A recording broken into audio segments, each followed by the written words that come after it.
ఈరోజు దేవుని యొక్క వాక్యం, మనము ఆయన త్రోవలలో నడుచుకుందాము. చెప్పండి మీరందరూ. మనము ఆయన త్రోవలలో కరోనా తర్వాత, అంటే కరోనాకు ముందు పెట్టేది నేను నడిపేదో నడవలేదు ఏదో, ప్రభు రాకడ దినాల్లో ఉన్నాం. కరోనా ప్రపంచాన్ని తాకింది, ప్రపంచం యొక్క విశ్వాసాలను తాకింది, అన్ని జనాంగాన్ని తాకింది. ప్రపంచంలో యెరూషలేము దేవుడు ఏర్పాటు చేశాడు. యెరూషలేము వైపు ప్రపంచం చూస్తూ ఉంది. ప్రభు రాకడికి ఏదో గొప్ప కార్యం జరగబోతుంది. అతి తొందరలో ప్రభు రాకడి. అందుచేత ఈ సబ్జెక్ట్ చాలా ఇంపార్టెంట్ అని నేను అనుకున్నాను. ఎందుకంటే గతించిన వారం పాతలు గతించే, ఇప్పుడు మనం కొత్తగా నూతనంగా జీవనం ప్రారంభిద్దాం. అంటే మరి నటక ప్రారంభిద్దాం. అయితే ఆ నటక ఎలా ఉండాలి? మనము ఆయన త్రోవలలో నడుచుకుందాము. మొట్టమొదటి ఫ్రెండ్స్, మీకు 4వ అధ్యాయం 2వ అధ్యాయం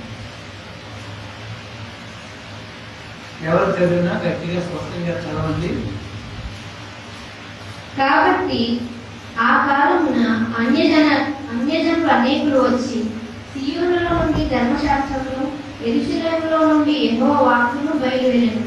యాకోబు దేవుని మందిరమునకు, యెహోవా పర్వతమునకు మనము వెళ్ళుదము రండి. ఆయన తన మార్గముల విషయమై మనకు బోధించును. మనము ఆయన త్రోవలలో నడుచుకుందామని చెప్పుకుంటున్నారు. మనము ఆయన త్రోవలలో నడుచుకుందామని చెప్పుకుందరు. సో క్యారీస్ కుటుంబ సభ్యులు ఏమనుకుంటున్నారు ఈరోజు? మనము ఆయన త్రోవలయందు నడుచుకోవాలి. అది మనందరికీ తెలిసింది. ఎలా అని మీరు అంటాం? ప్రభు మనతో మాట్లాడారు. సో ప్రభు మనతో మాట్లాడతాడు. ఎలాగ నడవాలి? ఆయన త్రోవలలో ఎలా? మన త్రోవలో మనం నడుస్తున్నాం, తల్లిదండ్రులు చూపెట్టిన త్రోవలో నడుస్తూ ఉన్నాం. కానీ ఇప్పుడు మనం ప్రభుని త్రోవలలో ఎలాగ నడవాలి, ఎలా నడవగలం? సో దేవుడు మనతో మాట్లాడుతూ ఉన్నాడు. మార్గములలో బోధ వినబడతాడు. ఎవరి మార్గంలో? దేవుని మార్గంలో నడిచినట్లయితే అక్కడ ఏం వినపడుతుంది? బోధ వినపడుతుంది. ఎక్కడ వినపడుతుంది బోధ? మార్గంలో నడుచుకోవడం అంటే ఆయన మందిరంలో. అక్కడ ఉందన్నమాట. ఆయన మందిరంలో ఆయన మార్గములను గురించి బోధ వినబడుతుంది. అప్పుడు ఆ బోధను బట్టి మనం నడుచుకోవాలి. ఇది వాక్యం లేకుండా ఏది మనం మన సొంత కథలతో వెళ్ళడానికి వీల్లేదు. అందుకే సాధ్యమైనంత వరకు వాక్యాలను మీ ముందు పెడుతూ ఉన్నాం. PDF ద్వారా వాక్యాలు మీ ముందు పెడుతూ ఉన్నాం. సో ప్రియమైనటువంటి వాళ్ళ, ఇప్పుడు మనం ఎంతమందికి ఆశీర్వాదాలు కావాలి చెప్పండి? అందరికీ కావాలి. నాకు కూడా కావాలి, పిల్లలకి కావాలి, నన్ను కొద్దిగా అందరికీ కావాలి. ఎక్కడ ఉన్నాయి ఆశీర్వాదాలు? బైబిల్లో ద్వితీయోపదేశకాండం 28వ అధ్యాయం తీసి 1 నుంచి 14 వచనాల వరకు ఆశీర్వాదాలు, దాని తర్వాత శాపాలు. సో ఆశీర్వాదాలు చూసుకున్నాం. ఈ యొక్క ఆశీర్వాదాలు చదవద్దు, టైం లేదు. ఈ యొక్క ఆశీర్వాదాలు ఇంటికి వెళ్ళి మనం చదువుకోవాలి. 1 నుంచి ఎన్ని వచనాలమ్మా? 14 వచనాలు చదువుకోవాలి.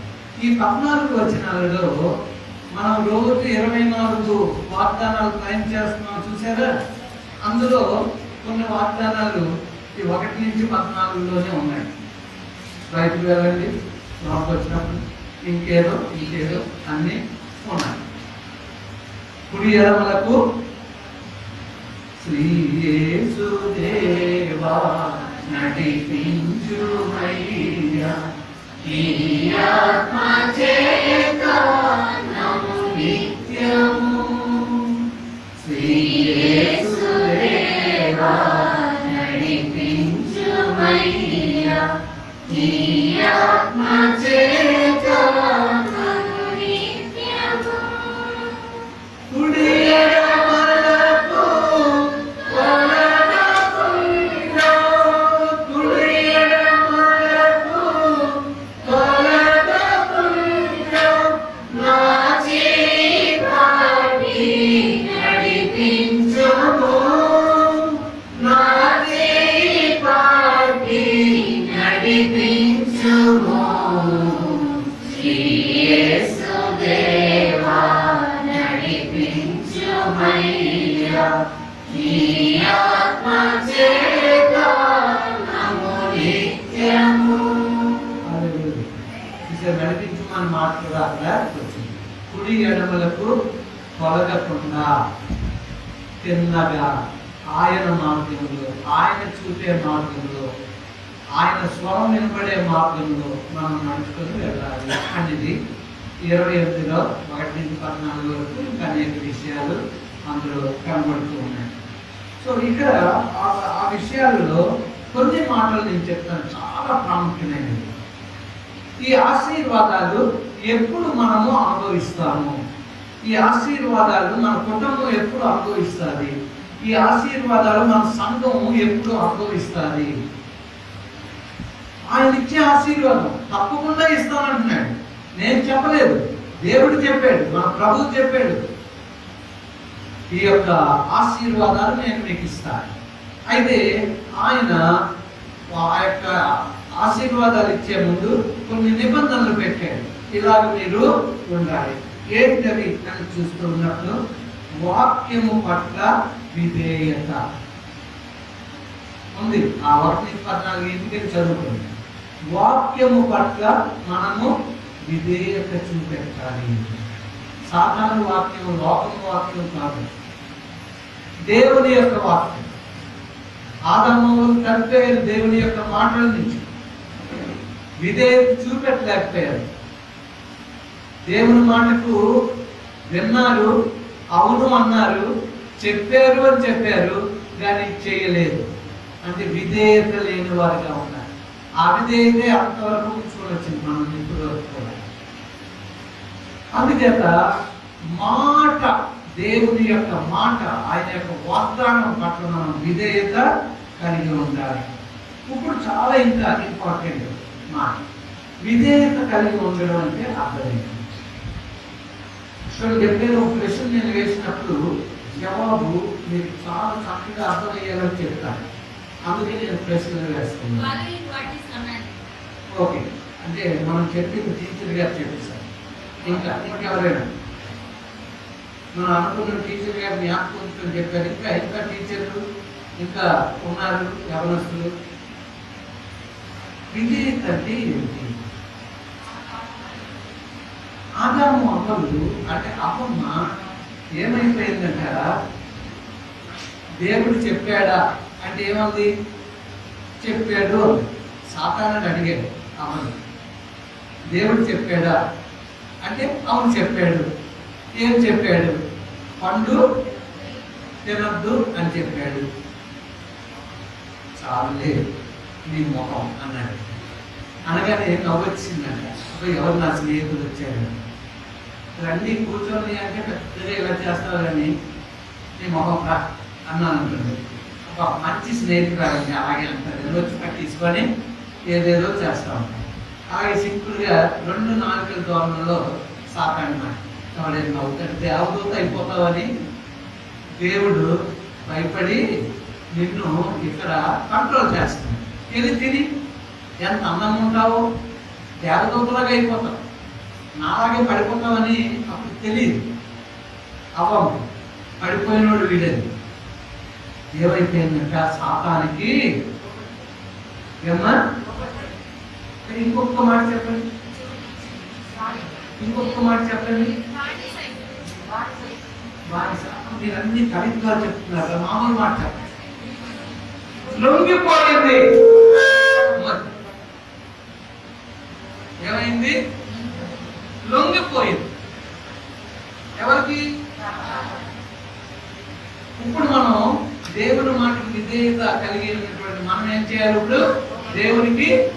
లొంగిపోవాలి. లొంగిపోతే ఆయన నిన్ను వదలడు. ముద్దు పెట్టుకుంటాడు, ఎత్తుకుంటాడు, చక్కగా ఉంచుకుంటాడు. ఎప్పుడు ఏది కావాలని ఇస్తాడు. ఐస్ క్రీమ్ కావాలండి అన్నారనుకోండి, ఇప్పుడు మీ పిల్లలు కూడా ఎప్పుడైనా మీకు ఐస్ క్రీమ్ తినాలని ఉందనుకోండి, మమ్మీని నడుపుకోరు, డాడీ ఐస్ క్రీమ్ తినాలని అని బైబిల్ ముందు పెట్టుకుని ఒక చాప్టర్ చదివారనుకోండి. చదివితే మీకు తెలియకుండానే మమ్మీ అంటుందండి, ఈరోజు ఐస్ క్రీమ్ పెట్టి తినాలని ఉందో తెప్పిస్తాను అంటుంది. మమ్మీని అడిగితే ఎలాగే వాళ్ళు ఎవరిని అడిగావు నువ్వు? అలా నేర్చుకోవాలి మనం భక్తులు. ఏమైపోవాలంటే ఆయనకు మనం లొంగిపోవాలి, ప్రతి విషయానికి లొంగిపోవాలి. వద్దు అంటే వెళ్ళకూడదు, వెళ్ళు అంటే వెళ్ళాలి, తిను అంటే తినాలి, తినకూడదు అంటే తినకూడదు, అక్కడికి వెళ్ళొద్దు అంటే వెళ్ళకూడదు. అంటే ఆయనకు లొంగిపోవాలి. ఈ కరోనా తర్వాత మనం ఈ భక్తిలో ముందుకెళ్తాం. విధేయత కలిగి ఆయన మాటకు విధేయత చూపెట్టి ఆయన ఆశీర్వాదాలు పొందాలి అంటే దేనికి మనం లొంగిపోదాం? దాన్ని చాలా మంది దేనికి లొంగిపోతున్నారో తెలుసా? ఆవుడు, వ్యభిచారాలు, పేకాటి,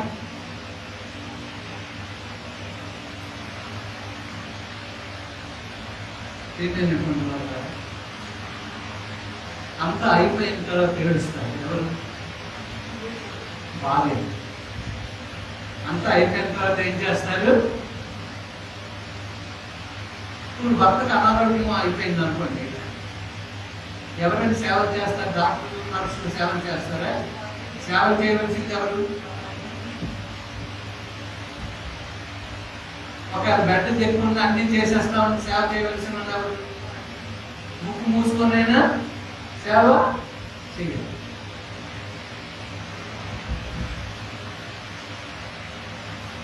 దానికి ముందే ప్రభువుకు నువ్వు లొంగిపోయి, ప్రభువా నా భర్త విషయంలో ఒక అద్భుతం చేయను, నా భర్త నీకు లొంగిపోవాలి. సాతానికి లొంగిపోయాడు, నా భర్త సాతానికి లొంగిపోయాడు. సాతానుడు అందరినీ లొంగ తీసుకోవడానికి చూస్తాడు. కరోనాలో చాలా మంది దైవజనులు అవిశ్వాసం అయిపోతున్నారు, బలహీనలు అయిపోతూ ఉన్నారు. దైవ సన్నిధులకు టీవీల దగ్గరే కూర్చుంటూ ఉన్నారు, ముచ్చట్లకి వెళ్ళిపోతూ ఉన్నారు. ఇప్పుడు విశ్వాసులు ఏమో అనుకోరు, మీరు రావద్దు, చర్చకు వస్తే కరోనా సోకుతుంది, జాగ్రత్తగా ఉండండి అంటే అలాగే అయ్యారు. మీరు నేను టీవీ దగ్గర కూర్చుంటాను, మీరు ఇంటి టీవీ దగ్గరే కూర్చోండి, మా పాస్టర్ అనుకుంటాను కరోనా కదండి, లేకపోతే ఓ వాయించేవారండి. బుద్ధుడు ఒకటే బుద్ధుడు చర్చిలో కూర్చున్న తర్వాత మాకు చాలా బాధ అయిపోయిందండి. నన్నే గుర్తాడు పాస్టర్ గారు, నన్నే గుర్తాడు పాస్టర్ గారు అంటే ఉంది. అలాగమ్మా నిన్నే గుర్తాడు అంటే నన్నే గుర్తాడు, నా గురించే చెప్పాడు. బుద్ధుడు అంటే చాలా మంది ఏంటి పాస్టర్ గారు చెప్పారు అంటే నా గురించే చెప్పాడు, నా గురించే చెప్పాడు. ఇవన్నీ మనం మాట్లాడుకోవడం. ప్రభు పాదాలు పట్టుకుంటున్నాం ప్రతి రోజు ఉదయకాలం 5 గంటలకి. పాదాలు పట్టుకోండి, ఏడండి, పిల్లలతో కలిసి ఏడండి,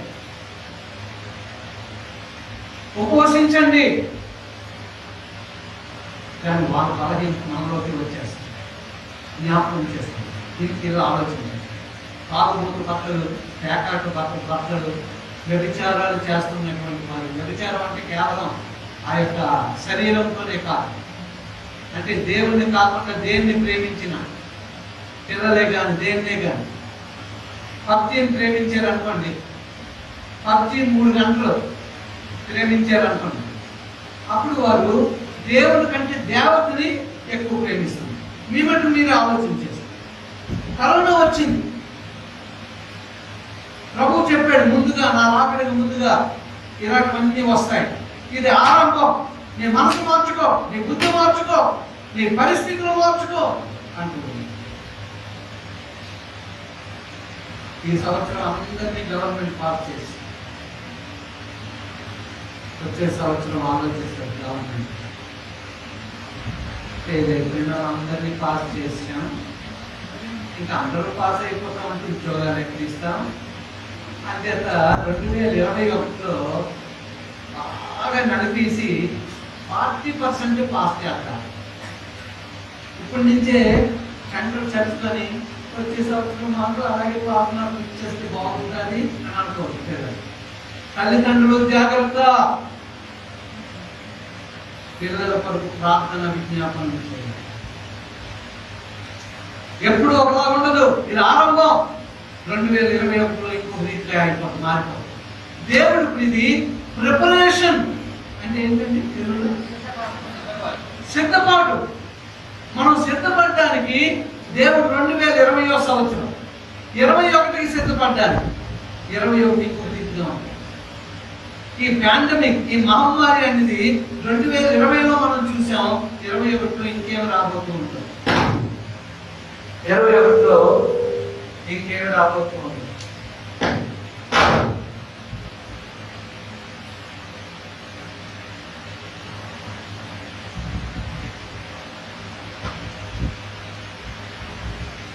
సో ఏమైనటువంటి వాళ్ళ మనం దేవుని మార్గాల్లో నడవాలి, అన్ని పేరు తీసుకున్నాం.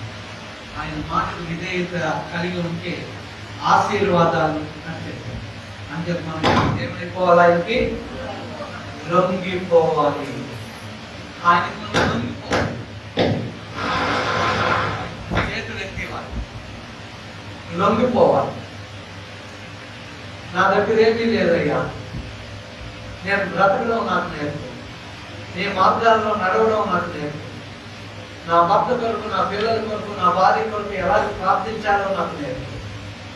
ఎలాగైతే యాకోబు అందరినీ విడిచిపెట్టి నీవు నన్ను దీవిస్తేనే కానీ నేను విడవను అని పట్టుకొని వదలలేదో అటువంటి పట్టుదల ఈ కరోనా సమయంలో మాకు అనుగ్రహించాడు. కరోనాకు ముందు మేము చూడలేని అనేక ఆశీర్వాదాలు కరోనా తర్వాత నేను చూడాలి. నేను అక్కడికి సమీపంలో ప్రపంచం గురించి మనం ఎంతమంది ఆలోచిస్తూ ఉన్నారు, యుద్ధాల గురించి ఎంతమంది ఆలోచిస్తూ ఉన్నారు, రాబోయే ఆ గొప్ప గొప్ప తుఫానులు అలాగే భూకంపాలు గురించి ఎంతమంది ఆలోచిస్తున్నారు నాకు తెలియదు, కానీ ఆలోచిస్తే భయం వేసేస్తాయి. ఆకాశమందుల శక్తులు కదిలింపబడుతూ ఉన్నాయి. దేవుడు సృష్టించినటువంటి సృష్టి సమయంలో ఏర్పాటు చేసిన పరిస్థితులు గ్రహాలన్నీ కదులుతూ ఉన్నాయి. సైంటిస్టులు ప్రయోగాలు పెరిగిపోతూ ఉన్నాయి, జ్ఞానం పెరిగిపోతూ ఉంది.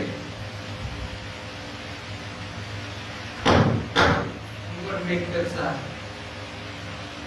వ్యాక్సిన్ వస్తుంది అందుకని లాస్ట్ ఇయర్ వ్యాక్సిన్ ఇచ్చేస్తుందంటే ఇంకా వ్యాక్సిన్ వేసుకోవచ్చు, లడ్డూలు తినేవచ్చు, వ్యాక్సిన్ వేసుకోవచ్చు, ఐస్ క్రీమ్ తినేవచ్చు, తర్వాత అంతా అయిపోయిందంటే వీధుల్లో కూడా మనం తిరగవచ్చు. 2 నెలల నుంచి వచ్చేస్తుంది అని చెప్తున్నాను. ఇంకో చోట అంటున్నాడు నవంబర్ వరకు రాదని, ఇంకో చోట అంటున్నాడు ట్యాబ్లెట్ కనిపించాడు, ట్యాబ్లెట్ వచ్చేస్తున్నాడు.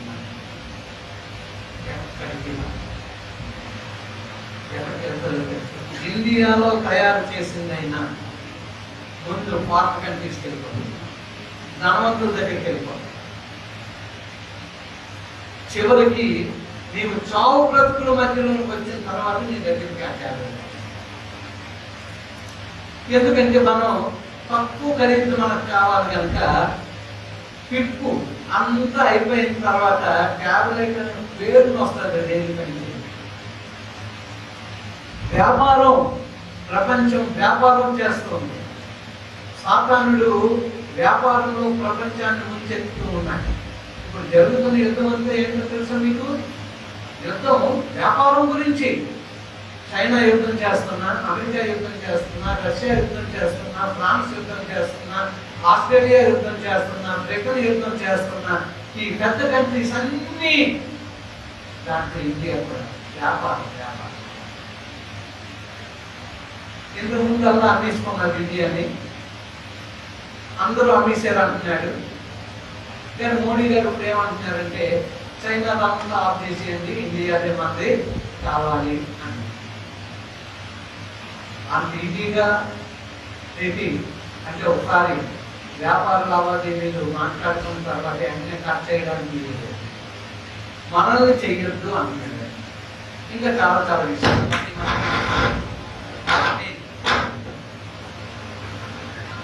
ఇక్కడికి తీసుకొని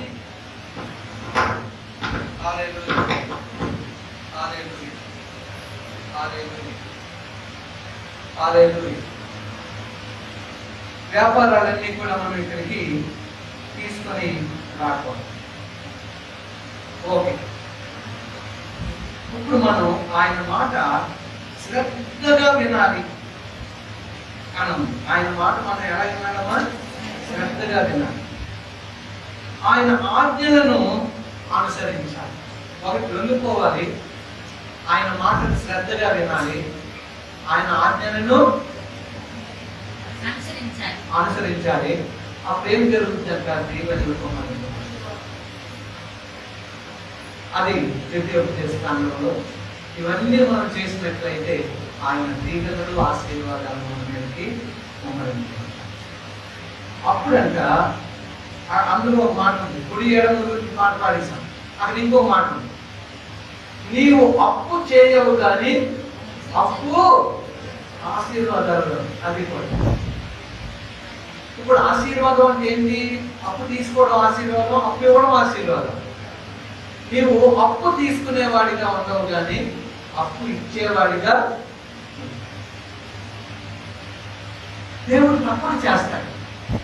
ఇప్పుడే చేసింది, నువ్వు పట్టుకోవాలి కదా ఆయన పాదాలు, ఆయన మాటకు విధేయులు అవ్వాలి కదా, ఆయన ఆజ్ఞను అనుసరించాలి కదా, ఆయనకు విధేయత చూపెట్టాలి కదా, ఆయనకి నీ బ్రతుకును ఆయనకి ఇచ్చి లొంగిపోవాలి ఆయన. అప్పుడంట అప్పు ఇచ్చేవాడిగానే మనం ఒక తప్పు చేస్తాం. అందుకే మనకి కొన్ని శ్రమలు వస్తాయి. తీసుకున్నవి ఇవ్వకపోతే శాపం. అది ఎప్పుడు మనం జ్ఞాపకం. మనం ఎందుకు ఆశీర్వాదం పొందలేకపోతున్నామంటే తీసుకున్నవి ఇవ్వకపోవడం అంత పాపం ఇంకొకటి. అందుకు ఒక సమయం వస్తుందట ఆర్థిక పరిస్థితులలో చాలా ఇబ్బందులు పొందుతుంది. అందుకే అంటున్నాడు, అటువంటి వారికంట జేబులో డబ్బులు పెడితే జేబు కన్నం ఏమైపోద్ది? నా ప్యాంటు కన్నం ఉంది, మన చర్చికి వచ్చేస్తున్నాను, తాళం జేబులో వేస్తాను, వెనకాల చూస్తున్నాను, రామమూర్తి గారు స్కూటర్ నడుపుతున్నాను, తప్ప తాళం మీద పడ్డారు. ఏమైనా చూస్తే తాళం జేబులో ఎక్కడ పడిపోయిందని చూస్తే జేబు కన్నం. అప్పుడు రాష్ట్రం గారు ఇచ్చినప్పుడు చూస్తున్నావా అని, మీ జేబులు మీరు చూసుకొని నాకు చెప్తే కొడుతాను కానీ అన్నీ చూసుకొని ఉంటానా అని చెప్పి. అంటే ఆ కన్నం అయింది, ఏమైపోయింది? పడిపోయింది. అనుకోవడం ఇది పోగడం వల్ల తప్పు అనిపిస్తుంది.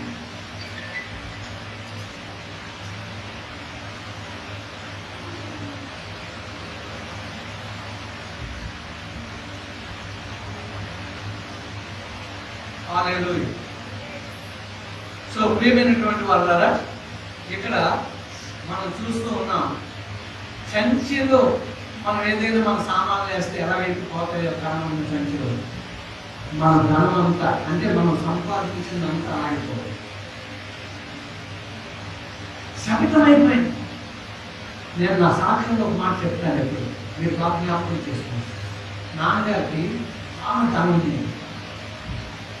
అక్కలు పుట్టినప్పటికీ అమ్మగారు చెప్తా ఉంటారు, నీ పెద్దలు లేనప్పటికే లేదు. ఏమైనటువంటి వాళ్ళ దేవుడు ఒకసారి మాట్లాడారు, నాన్నగారు సంపాదించిన ఆ సంపాదనే ఉంటే ఈరోజు నాకు ఈ ఆశీర్వాదం లేదు. ఎందుకంటే అది సభితమైనది. దేవుడు ఏం చేశాడు? సభితమైనది అంతా కూడా తీసేసి పనికిరాని వారుగా చేసింది. ఇప్పుడు నాకు దేవుడు కావాలనుకున్నాం, తర్వాత దేవుడు ఇచ్చింది ఆశీర్వాదకరంగా అయింది. అందుకు ఎప్పుడో ఏదో పోయిందని అంత ఆపలేదు. ఎప్పుడో ఏదో పోయిందంటే సభ్యమైంది అంతా కూడా పోయింది. ప్రభు దగ్గరికి వచ్చిన తర్వాత ఇప్పుడు మనకు దేవుడు ఇచ్చిన రూపాయిని ఆశీర్వదిస్తే నీకు పొదుగు లేకుండా అద్దె ఇవ్వగలవు, పొదుగు లేకుండా కుటుంబాన్ని ఇది చేయగలవు, పొదుగు లేకుండా అన్ని సమృద్ధిగా నీకు ఉంటాయి. ₹1 ఎంత ఇవ్వగలవు అని తొందరలో నువ్వు చూస్తావు. ఆజ్ఞకు లోబడు, విధేయత కలిగి ఉండు ఆయన మాట పట్ల, ఆయనకు లొంగిపో. అప్పుడు ఏం జరుగుతుందంటే నిన్ను నన్ను అప్పిచ్చేవాడుగా. ఈరోజు వీటన్నింటినీ మనం అప్పులు తీసుకున్నాం. నేను కరోనా వచ్చిన తర్వాత కొంచెం కష్టమైంది అది తీర్చడానికి, అంటే ప్రతి నెల ఇవ్వడానికి అది కొంచెం కష్టమైంది. అయినప్పటికీ అందరూ పాస్టర్ గారు మన బిల్డింగ్ చూసి, రాజుగారిని చూసి, రాజు పాస్టర్ గారు పెద్దవారు కనుక అందరు నా దగ్గరికి వస్తూ ఉంటే ఏమి చేయాలి బాబు, మీలాగే నేను ఉన్నాను అని చెప్పకుండా కలిగి ఉన్నది ఇవ్వడం మొదలుపెట్టింది. వాళ్ళు ఏమనుకుంటున్నారు, మన దగ్గర బాగా ఉన్నారనుకుంటున్నారు. కానీ మనకు తెలిసేటువంటి ఇచ్చువాడిగా మనల్ని చేసాడు కనుక పొదుగు లేకుండా మనల్ని నడిపిస్తాడు. ఇప్పుడున్న పరిస్థితుల్లో కూడా దేవుడు అన్ని ఇచ్చి నడిపిస్తాను. అందుకే నేను చింతించాను. ఈ మధ్య నేను ఒకటి నేర్చుకున్నాను, దేవుడు అలాగే చేస్తున్నాడు. ఈరోజు నేను ఇవ్వాలి అంటే ఈరోజు ఆ క్షణం వరకు నిరీక్షణ కలిగి జీవించడం నేర్చుకున్నాను. ఆ టైంలో ఆయన అనుగ్రహించినప్పుడు నువ్వు ఆయన ఎంత గొప్పవాడు అయ్యా, ఇలాగే జీవించడం నాకు లేదు. చివరి వరకు నీ మీద ఆశపడి జీవించాను. అలా దేవుడు ఆశీర్వదిస్తున్నాడు. కరోనా నాకు అనేక అనుభవాలు ఇచ్చింది, మరి నీకు ఇచ్చింది లేదు. ఆత్మీయ అనుభవాలు కూడా కరోనా నన్ను నడిపిస్తూ ఉంది. నాకు నీకు ఇచ్చింది లేదు.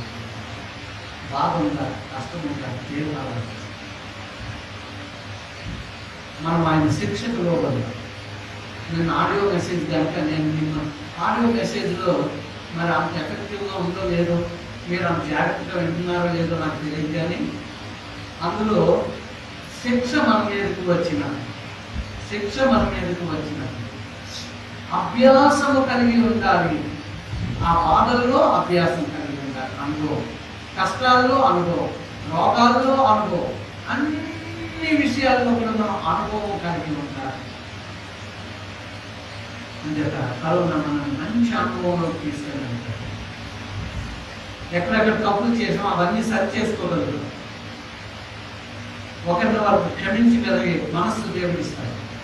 అందుచేత నేను చెప్పినట్టు మీరు ఆ లిస్టులన్నీ కూడా ప్రింట్అవుట్ తీసి రాసేసుకునే కాకుండా ప్రింట్అవుట్ తీయండి. ఎంత డబ్బులు ఖర్చు పెడుతున్నాం? ఒక ప్రింట్అవుట్ ₹1, ఒక 5 పేజీలు అయితే ₹5. ₹5 ప్రింట్అవుట్ తీసి 1-2 కాపీలు మన దగ్గర పెట్టుకుందాం. నలుగురు ఉన్నామంటే 2 అక్కడ పెట్టుకుందాం. ఒకరు చదువుతామంటే మిగతా వాళ్ళు చూస్తూ ఉంటారు. ప్రతి కుటుంబం కొరకు మనం ఏడుస్తాం. ఇది క్యారీస్ ఫ్యామిలీ. అందుకు ఒకసారి మనం కూర్చున్నామంటే ఫ్యామిలీస్ అన్నీ మన ముందు ఉంటారు. లోకంలో ఉన్నప్పుడు మన బంధువులే, మన భార్య, భర్త, తల్లి, తండ్రి, పిల్లలు, లేకపోతే అత్తమామలు ఎవరైనా ఉంటే మన దగ్గర తోటికోడలు, వాళ్ళు వీళ్ళు మన బంధువులు. ఎక్కడ క్యారీస్ కుటుంబం అంతా మన కుటుంబం, ఇది మనకు దేవుడు ఇచ్చిన కుటుంబం అని చెప్పి ఈ కుటుంబం కొరకు కన్నీరు రాశారు. ఎంత ఆనందం తెలుసా? ఆధారపడుతుంది. నేను ఈ కుటుంబాన్ని జీవించు.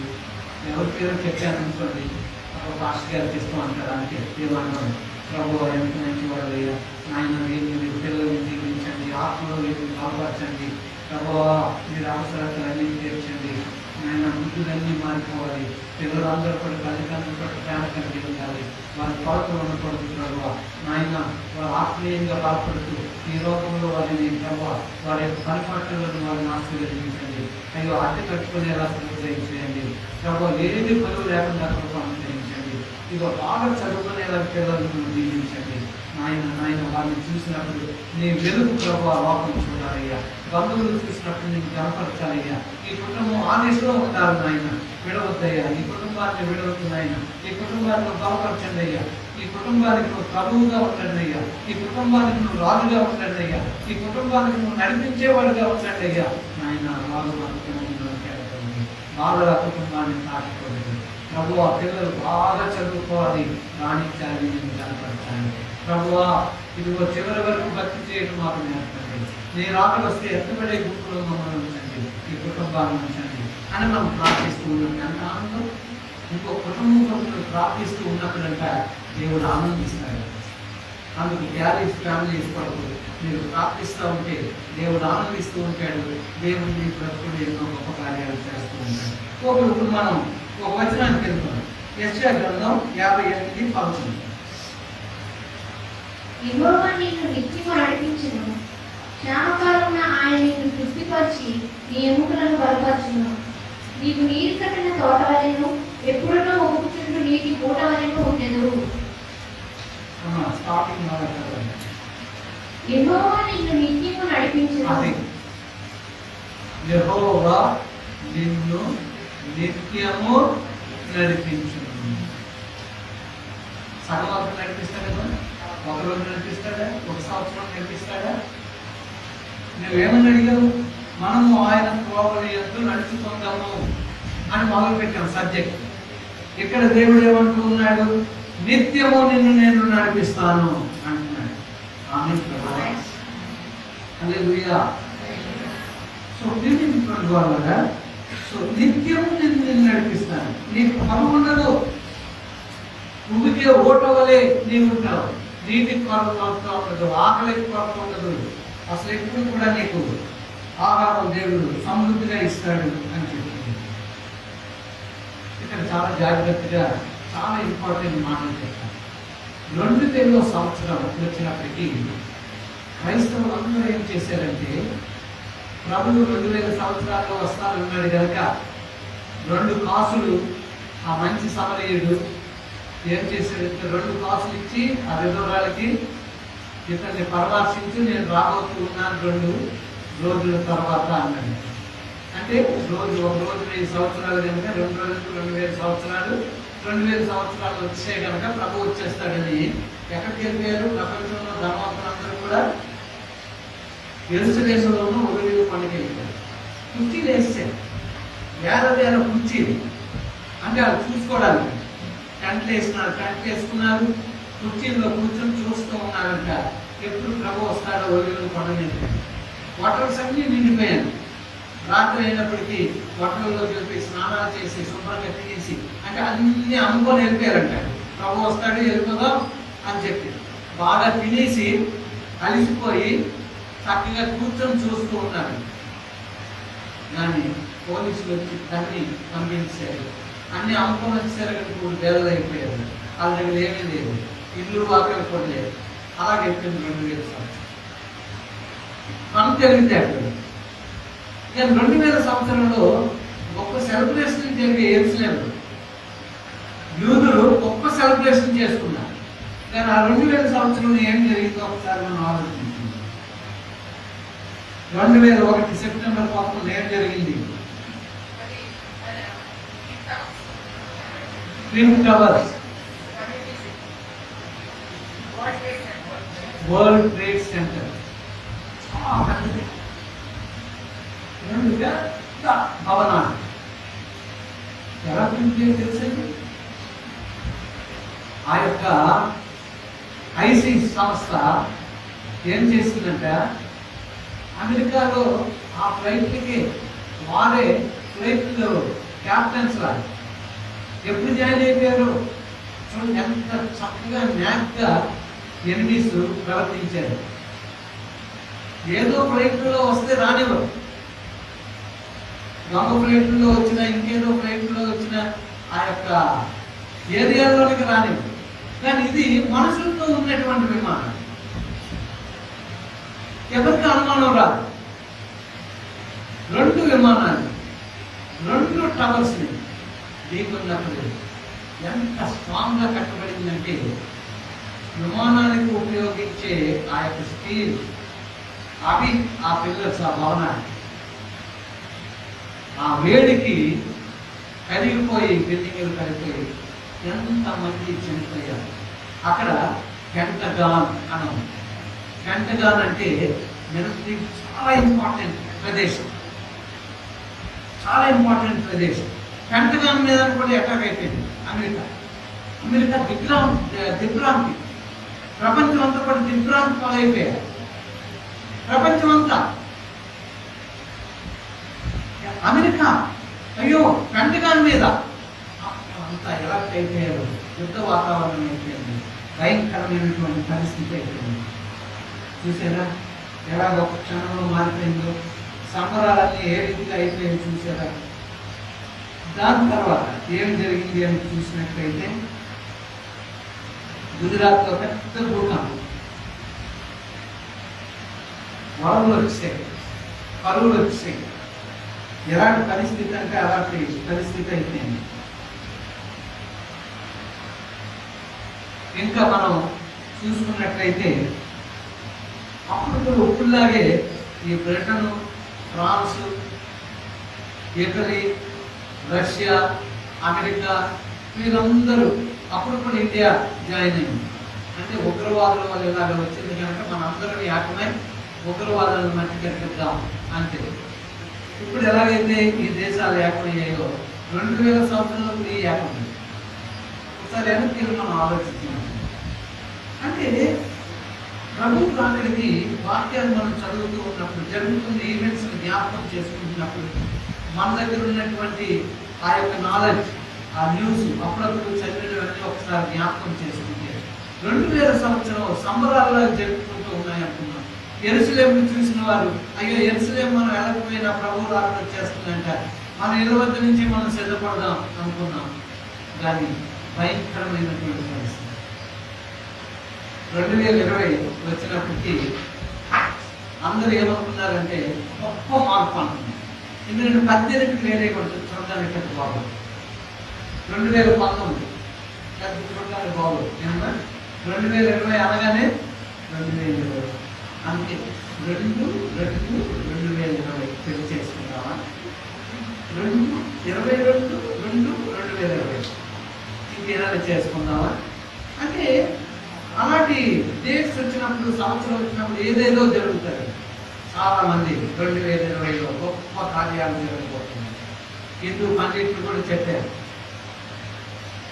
ప్రైమ్ మినిస్టర్లు, ప్రెసిడెంట్లు, తర్వాత చీఫ్ మినిస్టర్లు, ఎంపీలు, ఎమ్మెల్సీలు, ఎమ్మెల్యేలు, రాజ్యసభ మెంబర్స్ వీళ్ళందరూ కలిసి జ్యోతిష్యాలు, మా జీవితం ఏంటి, మా ఉన్నత స్థితి ఏంటి అని.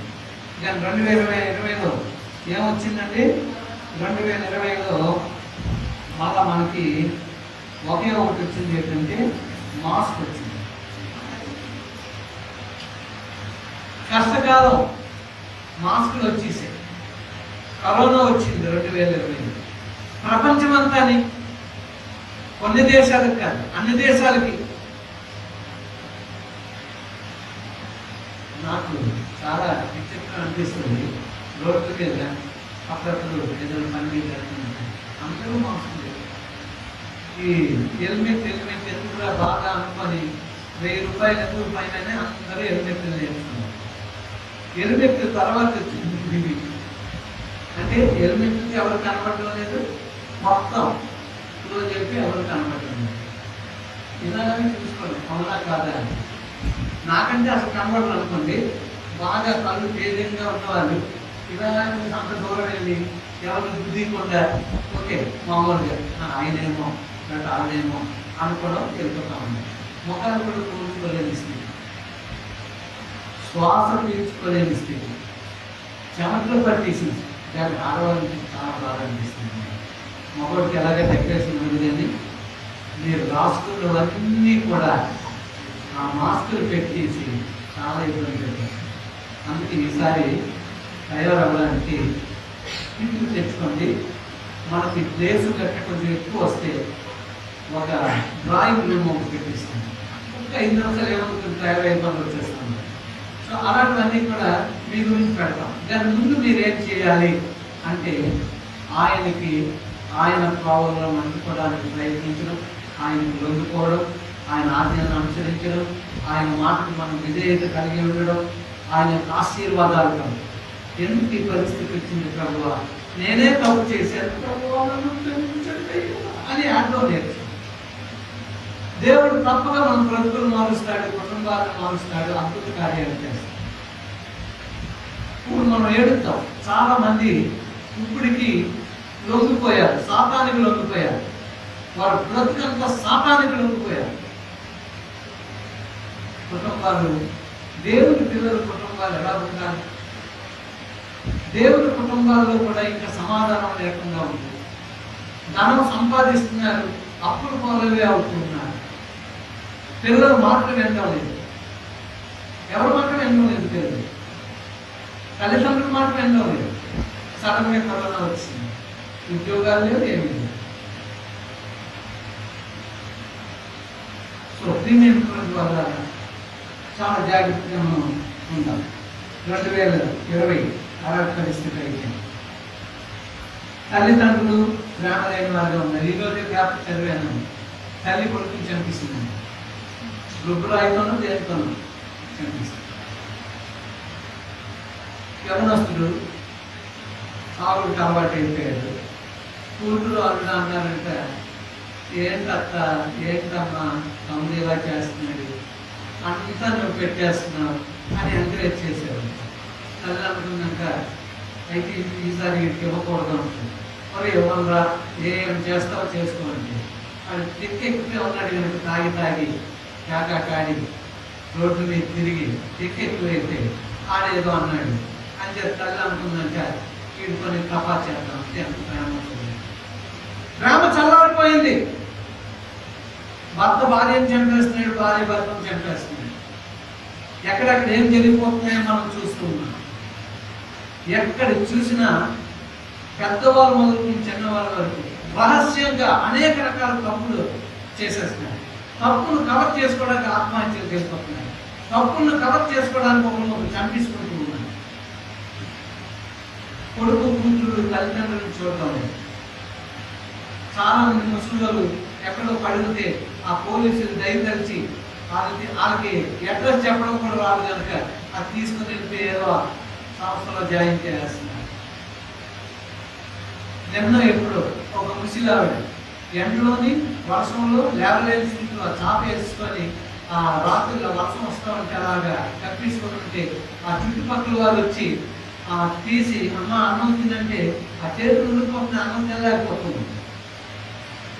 ఎవరంటే చెప్పలేదు. ఆడు పోలీసులకి ఎవరికో ఫోన్ చేస్తే ఎవరి ఇంట్లో పెట్టుకుంటారు? అందరికి ఉన్న చెల్లి వాళ్ళు పెట్టుకోవాలి, జీవించలేకపోతున్నారు. అన్నం అంటే పెట్టగలరు కానీ ఇంట్లో పెట్టుకోలేదు. వాళ్ళ పోలీసులు తీసుకెళ్ళి ఏదో సంస్థలో పిల్లలు కలిగి ఉంది. దాని తల్లిదండ్రులు పెట్టారు అన్నాడు కదా, ప్రేమ చల్లారిపోతుంది. దేవుని మీద ప్రేమ ఉండదు, తల్లిదండ్రుల మీద, భర్త భార్యలు, పిల్లల మీద, పిల్లలకి తల్లిదండ్రుల మీద, ఎవరి మీద ప్రేమ ఉండదు.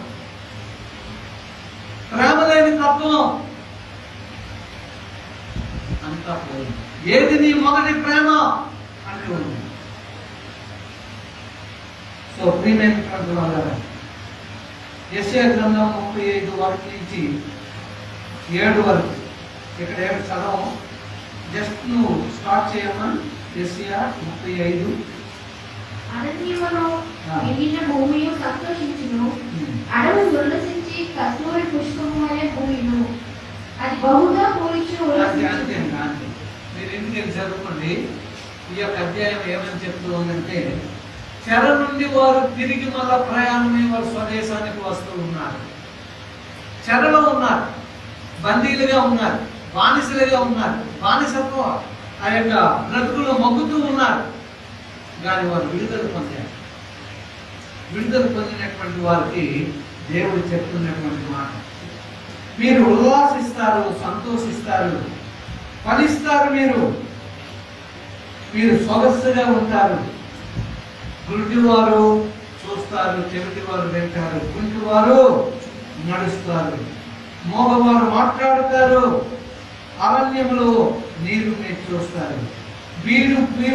భూమిలో కూడా నీరు సమృద్ధిగా ఉంటుంది. ఆకారం ఏంటంటే ఆకలికి కూడా కొరత ఉండదు అనే విషయాన్ని చెప్తూ ఉన్నాడు. చెరలో ఉన్నాం, బందీలుగా ఉన్నాం, భక్తి లేకుండా ఉన్నాం, దాన్ని మొర పెడుతూ ఉన్నాం. కానీ బందీ గృహం నుంచి విడుదల పొందిన తర్వాత దేవుడు అంటున్నాడు, నేను గొప్ప కార్యం చేయబోతున్నాను. అడవిలో ఎండిన నేలలో పుష్పాలు పుష్పిస్తాయి, సమృద్ధిగా ఆకలి తీర్చబడుతుంది, సమృద్ధిగా నీళ్ళు మీకు ఇవ్వబడతాయి అంటే అంటున్నాడు. అద్భుతాలు చేస్తాను, కుంటి వారు లభిస్తారు, గంతులు వేస్తారు, మోగవారు మాట్లాడతారు, చెవిటి వారు వింటారు, గుడ్డి వారు చూస్తారు, గంతులు వేసి ఆనందిస్తారు. దేవుని వల్ల ఆ కార్యాలు ఈ కరోనా సమయంలో దేవుడు మన కుటుంబాలకు అనుగ్రహించబోతున్నాడు. మనం చెరలో ఉన్నాం, పాపపు దాస్యంలోనే ఉన్నాం, సంఘానికి వస్తున్నాం అనుకుంటున్నాం, ఇంకా బలహీనతలోనే ఉంటున్నాం, కుటుంబంలో శాంతి సమాధానం లేదు. చర్చికి వచ్చినప్పుడే ప్రయత్నిస్తారా నేను మనసులో అనుకున్నాను, ప్రభువా ఎవరింటికి వెళ్ళడం లేదు కనుక, ఎవరి బాధలు వెళ్ళడం లేదు, అందరి బాధలు వింటున్న రక్తం ఉడికిపోయినట్లయితే నేను ఉడికిపోతాను, భక్తి లేకుండా పోను. ఇంకా తర్వాత నేను ఆలోచిస్తూ ఏ ఇంట్లో చూసిన సమాధానం లేదు, ఏ ఇంట్లో చూసినా శాంతి లేదు, ఏ ఇంట్లో చూసినా భక్తి లేదు. చర్చికి వచ్చినప్పుడే ప్రయత్నిస్తాడు, నేను తొందరగా అయిపోతాడు తీర్పడం, నేను తొందరగా అయిపోతాడు తీర్పడం. సినిమాలు వదిలిపెట్టినాడు చేస్తాం, 5 నిమిషాలు పొందపోయింది కానీ ఈరోజు ఫినిషింగ్ మనకు తెలుసు కదా, అందరూ వస్తే మళ్ళీ మనం ఇంటికి వెళ్ళలేము అని చెప్పి మన స్పోర్ట్స్లో కారు ముందే పెట్టుకున్నాం కనుక అందరూ వచ్చేయండి అన్నప్పటికీ ఇలా సైకిల్ చేసుకుని పరిగెట్టు పారిపోయి జనం రాకముందే పారిపోయి ఇక్కడ కూడా అలాగే పారిపోవడం వస్తుంది చర్చిల్లో. ఎందుకు అంత తొందర?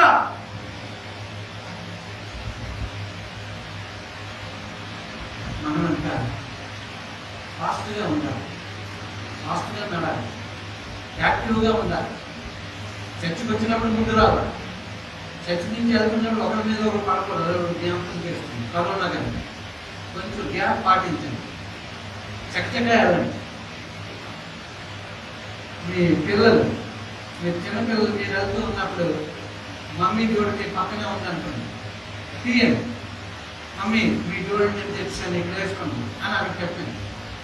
మీరు పిల్లలు తల్లిదండ్రులకు అలా సేవకులు చేస్తూ ఉంటాయి, కానీ అక్కడే పట్టుకొని మమ్మీ నీ జోళ్ళు, మమ్మీ నీ జోళ్ళు అంటే నువ్వు అక్కడ అందరికీ ఆటంకమే. అవి పట్టుకొని వెళ్ళిపో బొమ్మలు, మమ్మీ రాగానే మమ్మీ జోళ్ళు ఇక్కడ ఉన్నాయి, ఆ తెలివితే అక్కడ ఉండాలి. ఇప్పుడు నేను చెప్పాను కనుక పిల్లలందరూ వెళ్ళిపోయి మమ్మీ మమ్మీ ఎక్కడ ఉంటే ఇంకా లేట్ అయిపోతుంది.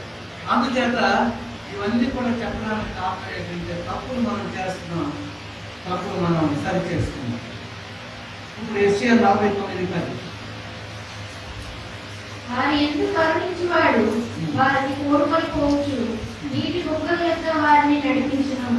కాబట్టి వారికి ఆత్మీయులైనను దప్పి అయినను కలగదు, ఎండమావులైనను ఎండ అయినను వారికి తగలదు. Okay okay okay. తర్వాత ప్రకటన 7:16-17 కూడా చదవచ్చు. ఈ రెండింటిని ధ్యానం చేయాలి. అక్కడ ఏముందంటే నీటి బొగ్గలు కనబడుతూ ఉన్నాయి, అక్కడ ఆకలి ఉండదంట, అక్కడ ఎండ ఉండదంట, అక్కడ ఎండ మావి ఉండదంట. చూడండి బాగా ఆలోచించండి. ఎండ ఉండదంటే ఓకే, ఎండ మావి ఏంటి ఏంటి? ఎండలో దాహం వేసేస్తుంది అనుకోండి, దూరం నుంచి మనకు నీళ్ళ కనబడుతూ ఉంటాయి, దాన్ని ఎండ మావి అంటారు. మంచి ఎండలో మీరు చూడండి, దూరాన్ని అంటా ఉంటే అక్కడ నీరు ఉన్నట్టు. అక్కడ పరిగెత్తి వెళ్ళినప్పుడు మళ్ళీ అంత దూరంలో మళ్ళీ జీలు మారుతూ ఉంటారు. సో ప్రియమైనటువంటి వాళ్ళ చాలా జాగ్రత్తగా అన్నాడు. ఎండ ఉండదు, ఎండ మావి ఉండదు, ఆకలి మీకు ఉండదు, నా గొడుగు మీ మీదకు వస్తాయి, నా రెక్కలు మీ మీదకు వస్తాయి. ప్రకటనలో కూడా చెప్తున్నాను 7:16-17 ఇవే మాటలు. ఇంటికి మీరు చదువుకోండి, సమయం లేదు, మనం ముగించే సమయానికి వస్తున్నాం అంటే రిఫరెన్స్. అందుకే నేను ముందే ఇచ్చేస్తున్నాను మాటలు నేను చెప్పడం ద్వారా మీకు ఆ విషయాలన్నీ బాగుంటాయి. కానీ రెవల్యూషన్ 7:16-17 అక్కడ ఒక మాట రాయబడి ఉంది, దేవుడు మనకు కాపరి, యేసుక్రీస్తు మనకు కాపరి. 23వ కీర్తనలో దావీదు అంటున్నాడు, యెహోవానా ఆయన మన కాపరిగా ఉన్నారు. దేవుడు మన కాపరి, యేసయ్య మన కాపరి. ఆయన కాపరిగా ఉంటే ఎండున్నా, ఎండ మారున్నా, ఆకలున్నా, దప్పికున్నా ఏది మనకి కరువు కాదు, పొదువు కాదు. దేవుడు అన్ని ఆ సమయంలో మనకి ఇస్తూ ఉంటాడు. ఇంకా ధ్వని అవుతాను. కరోనా తర్వాత భక్తి జీవితం పట్టుకుందాం. చేతి పనులు ఉన్న వారిని దేవుడు దీవిస్తాడు. వ్యాపారం ఉన్న వారిని దేవుడు అభివృద్ధి పరుస్తాడు. ఆత్మీయంగా మనం అనుభవం పొంది ఎదగడానికి కరోనా వచ్చింది. Not to worry. మనం నిజంగా భక్తి చేస్తే కరోనాకు ముందు మనకు లేని ఆశీర్వాదం కరోనా తర్వాత దేవుడు మనల్ని ఆశీర్వదించబోతూ ఉన్నాడు. నమ్మిన వారు ఆమెను చెప్పండి. ఉద్యోగాల్లో ఉన్నవారు అభివృద్ధి కాబోతూ ఉన్నారు. నమ్మిన వారు ఆమెను చెప్పండి. ఆరోగ్యం లేని వారు ఆరోగ్యవంతులు కాబోతూ ఉన్నారు. నమ్మిన వారు ఆమెను చెప్పండి. చదువులు చదువుతూ ఉన్నటువంటి వారు ఏంటి ఇబ్బందులు, ఎలాగ మా చదువులు అనుకుంటే చదువుల్లో కూడా దేవుడు నిన్ను రాణింపజేస్తాడు. దాన్ని బట్టి ఆమె నేను చెప్తాను. ఎందుకంటే దేవుడు అంటూ ఉన్నాడు, ఇప్పుడు మీరు నా మీద ఆనుకుంటూ ఉన్నారు, నాకు లొంగిపోయారు, నా ఆజ్ఞను అనుసరించబోతూ ఉన్నారు, నా మాటకు విధేయులై ఉన్నారు, నా దీవెనల ఆశీర్వాదాలు నేను మీకు రాబోతున్నాను. వాళ్ళ మీరు మాస్కులు పెట్టుకోనైనా ఆదివారం ప్రభు సన్నిధికి వచ్చారు, ప్రభు చూస్తూ ఉన్నారు. మీరు ఆయన సన్నిధికి వచ్చారు, ప్రభు మిమ్మల్ని చూస్తూ ఉన్నారు. ఆ తండ్రి ఎప్పుడు మనకి ఏ కుదువ చేయడు. ఇప్పుడు వరకు మన పరిస్థితులు ఏ రీతిగా ఉన్నప్పటికీ మన పరిస్థితులు అనేది మారిపోతున్నాయి. భక్తే మారిపోతున్నాయి. రోజు 5 గంటల ప్రార్థన మనం ఉదయకాల ప్రార్థన, అది ఎంత కష్టమైనా రాత్రులు 12:30 1 గంటకి పడుకున్నా ఆ 4:40కి అలారం పెట్టినప్పుడు కష్టంగా లేవాలనుకున్నా నేనేం చేస్తున్నానో తెలుసండి,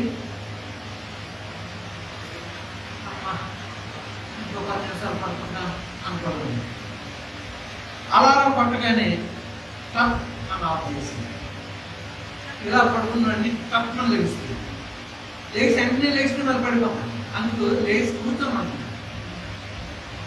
దాని తర్వాత చక్కగా మౌనం కడిసుకుంటాను. యాక్టివ్నెస్ వచ్చింది. ఉదయకాలం ప్రాంతం టైం వచ్చినట్టు 10 నిమిషాల ముందే నేను రెడీ అయిపోయి మంచం మీద కూర్చోవాలి. 5 నిమిషాలు ఉంటుండగానే వేసిన మ్యాట్ ఎక్కడైతే వేసారో అక్కడ కూర్చోవాలి. అందరూ కూడా మీరు చక్కగా ఆ స్థలాన్ని శుభ్రపరచుకొని ఉదయం బెడ్షీట్ కానీ కార్పెట్ కానీ మ్యాట్లు కానీ వేస్తున్నారని నేను నమ్ముతూ ఉన్నాను. ఎందుకంటే నేను ఆల్రెడీ ఎలాగైతే ప్రార్థన చేసిన ఆ ఫోటోలు 2 మీకు పెట్టాను. ఇప్పుడు నాకు ఒక జ్ఞాపకం వచ్చింది. ఎవరి పేరైతే లిస్టులో ఉందో క్యారీస్ ఫ్యామిలీస్లో వాళ్ళకి సందేశం వెళ్తుంది. మీరు డ్యూటీలో ఉంటున్నారు. డ్యూటీలో ఉండి చూసి ఆ పాస్టర్ గారు పంపారు, దేవుని స్తోత్రం అని పెట్టించుకుంటున్నారు. కానీ ఇంటికి వచ్చి మీ ఇంట్లో వాళ్ళకి వినిపించడం. మీరు ఇంటికి రాగానే భార్యలు అడగండి, ఈరోజు ఏదైనా పాస్టర్ గారి మెసేజ్ పంపారా అని అడగండి. ఎందుకంటే భర్తలు మర్చిపోవచ్చు. వ్యాపారం నుంచి వస్తారు కనుక, పని పాటల నుంచి వస్తారు కనుక వాళ్ళ బుర్రంతా ఆ పని మీద, ఆ ఓనర్స్ మీద, రేపు ఇచ్చేవాలి అనేటువంటి ఆకలితోనే వస్తారు. అందుకు మీరు ఏం చేయాలి? వాళ్ళు స్నానం చేసి భోజనం అయిన తర్వాత పాస్టర్ గారు ఏదైనా పంపారా ఒకసారి మాకు వినిపించరా, మీరు పని చేసుకుంటూనే ఆన్ చేసి వెళ్ళిపోండి అనండి. అప్పుడు వాళ్ళు మర్చిపోయారా? భార్యలేని మీరు ఏం చేయాలి?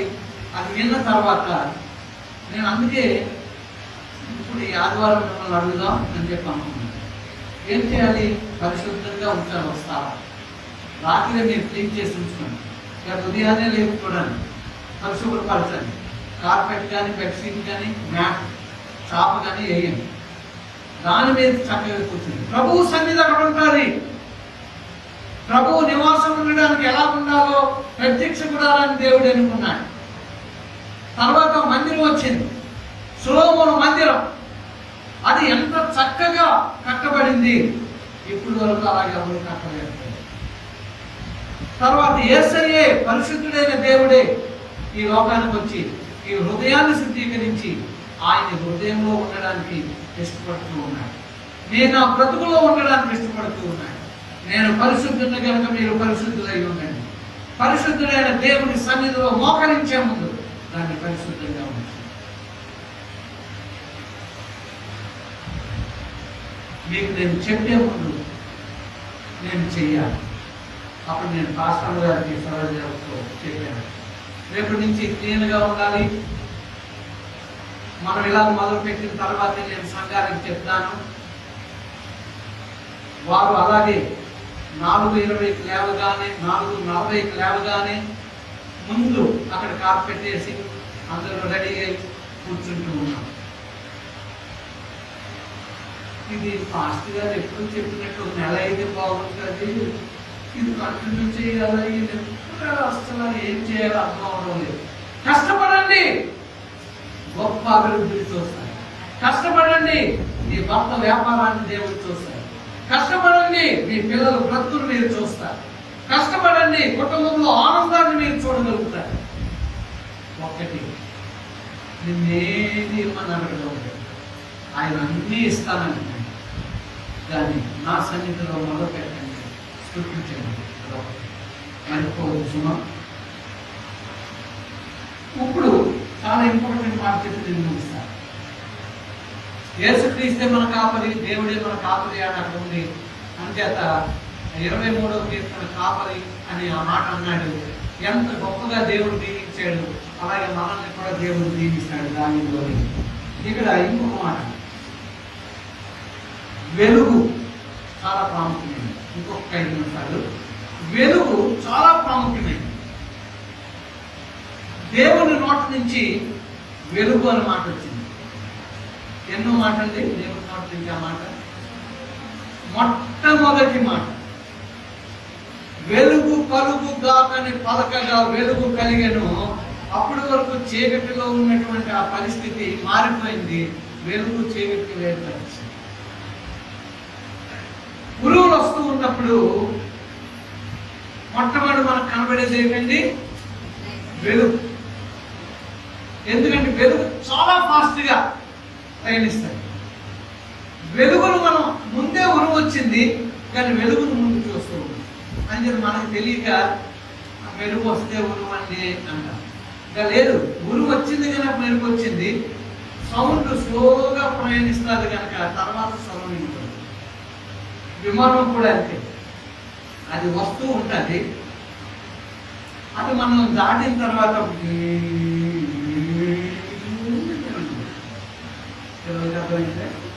సౌండ్ లేట్గా వస్తుంది, వెలుగు ఫాస్ట్గా వస్తుంది. ఇంకా నేను చెప్తున్నా ఎందుకు ఇంతలా చెప్తున్నాను చూడండి. వెలుగు యేసయ్య లోకానికి వెలుగైంది. మీకు తెలుసా ఇంటర్నెట్ ఎలా వచ్చిందో? ఈ ఇంటర్నెట్ అమ్మా ఎవరైనా చెప్పండి, ఎవరు అప్పుడు పేరేంటి? జేమ్స్ క్లర్క్ మ్యాక్స్వెల్ ఏదో ఆయన పేరుగా ఉంది. కనకబెట్టి మనం మర్చిపోయినట్టు.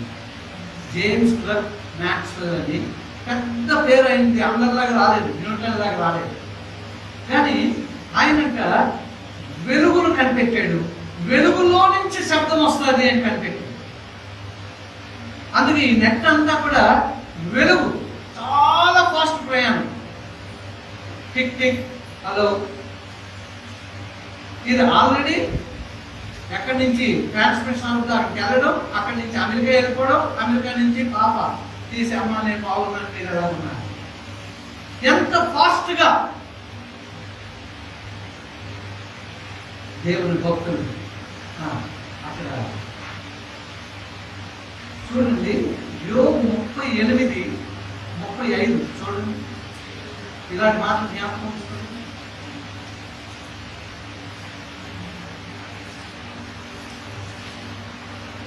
బయలు వెళ్ళి స్లోగా గట్టిగా చదువు, స్లోగా గట్టిగా వెలుగులు బయలు వెళ్ళి చిత్తము ఉన్నామని నీతో చెప్పినట్లు నీవు వాటిని బయటికి రప్పించగలవా? అంతరింద్రియములను జ్ఞానం ఇచ్చినవాడెవడు? హృదయములకు తెలుగునిచ్చినవాడెవడు? చూడండి, అదే మాట నేను మళ్ళా చదువుతాను, చాలా జాగ్రత్తగా.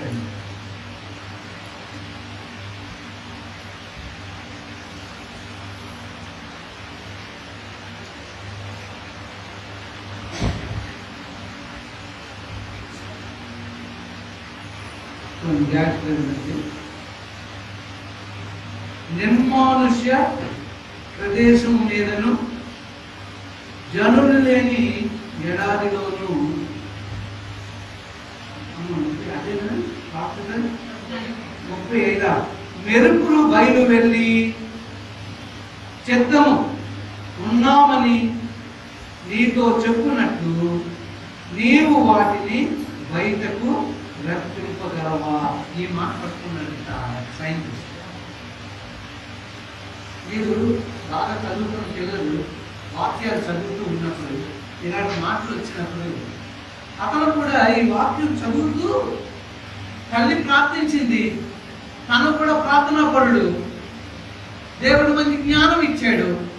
వాక్యం చదువుతూ ఉంటుండగా ఆ వాక్యం చదివిన మెరుగులు బయలు వెళ్ళి చెప్తాము ఉన్నామని అంటే అర్థం ఏమైంది? మెరుగుల్లో నుంచి ఏమొచ్చింది? శబ్దం వచ్చింది. అంతేనండి ఆ మాట.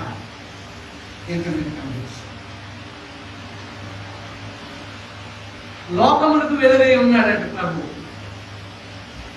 నా వాక్యమే వెలుగై ఉన్నది, అది మీ మార్గాలకి ఆ యొక్క వెలుగు మీ యొక్క త్రోవను చూపెట్టాలి. మనం నడవలసిన మార్గం దేవుడే, ప్రభువే చూపెట్టాడంటే ఆయన వాక్యమే చూపెట్టాడు. చాలా జాగ్రత్త. ఇప్పుడు 3 రకాలుగా చాలా ప్రాముఖ్యమైంది 3 విషయాలు చెప్పి ప్రార్థన చేసుకుంటున్నాను. ఈ 3 విషయాలు ఈ వారం అంతా కూడా మీరు ప్రయత్నం చేయండి. ఏమంటున్నాడంటే దేవుని త్రోవల్లో నడవడము అంటే 3 విషయాలు అక్కడ నేను చెప్తాను. దేవుని త్రోవల్లో నడవడము ఎన్ని విషయాలండి? 3 విషయాలు మనం వినబోతున్నాం. ఆ 3 విషయాలు ఏంటి అని చూస్తే ఆత్మలో నిర్ధారణ. ఆ వెలుగునంట, ఆ దేవుని యొక్క వాక్యం మనల్ని ఏం చేస్తుందంట, ఏదైనా విషయాన్ని ఆత్మలో నిర్ధారణ చేస్తాం. అది ఎలాగ మనం గమనించగలం? వెలుగులో. బాగా జ్ఞాపకం చేస్తాను. 30 చదివారు కదా, వెలుగులు పుట్టించగా వెలుగులో నుంచి శబ్దం. అంటే దేవుడు వాక్యమైన వెలుగులో మనం ఉంటుండగా ఏమి జరుగుతుంది అంటే మొదటిది ఆత్మలో ఒక నిర్ధారణ వస్తుంది. అది అపోస్తలుడైన పౌలు గురించి నేను చెప్తాను. అపోస్తలుల కార్యం 16వ అధ్యాయము మనం చదివినట్లయితే, అంటే 6వ వచనం ఒకటి చదవండి, తర్వాత ఇంటికి వెళ్ళి ఒకటి చదువుతుంది. ఆసియాలో వాక్యం చెప్పకూడదని పరిశుద్ధాత్మ వారి నాటకపరిచినందున వారు ఫ్రుగియ గలతీయ ప్రదేశముల ద్వారా వెళ్ళి మూసియా దగ్గరకు వచ్చి బితూనియకు వెళ్ళుటకు ప్రయత్నం చేసి కానీ యేసు యొక్క ఆత్మ వారిని వెళ్ళనీయలేదు. చూడండి, ఇక్కడ ఏం జరుగుతూ ఉంది అంటే ఆత్మలో నిర్ధారణ. దేవుని వెలుగులో మనం ఉన్నప్పుడంట దేవుని సువార్త విషయంలో అపోస్తలుడైన పౌలు బయలుదేరి తన మనసులో అనుకుంటున్నాడు, ఇక్కడికి వెళ్ళి సువార్త చేస్తాను, అక్కడికి వెళ్ళి సువార్త చేస్తాను, అక్కడ అందలేదు కనుక అక్కడికి వెళ్తాను అంటే ఉంటే దేవుడు అక్కడ కొద్దిగా ఇక్కడ చెయ్యాలి. ఇంకా మనం ముందుకు వెళ్ళిపోయినట్లయితే అక్కడ ఇంకొకరు వచ్చి అక్కడ కాదు నువ్వు ఎక్కడ సువార్త చేయాలి అన్నారు.